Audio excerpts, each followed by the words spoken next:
All right, we left off with the Blue Jays between two women whose sons were friends, and both sons have passed over. Right, and your son's projecting to me the image of him standing with a blue jay in his hand. Now that could be a reference to that particular type of bird or a name that starts with J, like a Jim, Jack, Jeff, John. Does that make sense to you in any way? Yes, in two ways. His first name started with a J. We actually called him his middle name, so we called him J. Henry. Well, there you go. And blue jays are one of the signs that I've seen that I think he's sending me as a message to be myself and be my full potential. Perfect. And see, that's the validation. That particular bird, you called him Jay. That is the validation that you have received the message. God bless you. Thank you so much. All right, there's somebody else that's pulling at you. Yeah, I'm getting the name Mario.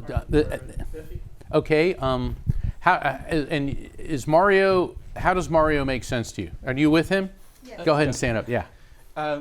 He was real close friends with my son, who passed about 8 years ago. Okay. Let's get your son in here.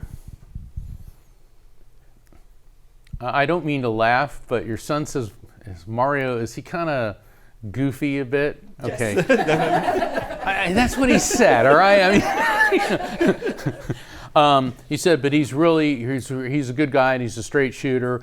And with your son, I feel that, and please accept my condolences, everybody who's lost a loved one, and particularly the parents. I gained the sense of one day here, one day not, one day here, one day not, very abrupt, unexpected passing. Yes. And I feel like sudden cardiopulmonary failure. And I'm tasting a metallic taste in my mouth. Was this some type of medication?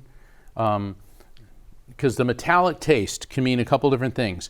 It can mean a medication, it could mean a seizure or convulsion, sometimes it means gunshot. But I'm getting and the reason I get a metallic taste, when I was 4, I went into convulsions. It was connected to my NDE, and when I came out of it, I had a metallic taste in my mouth, and they accessed that memory. Does any of that make sense? It was a car accident, and yet he did kind of choke. Okay, so one day here, all right. What he wants you to know is that, yes, it was the car accident. He didn't die immediately, but it was pretty close after the impact. He said that it happened so fast he wasn't able to physically experience the pain. And this is extremely important that you understand this. And he knows that this is something you've brought up a lot. Did he like sharks or Shark Week? He showed me all these images of sharks swimming around. Fishing, yes. Fishing? Right. Okay. We'll be right back. God bless. Thank you.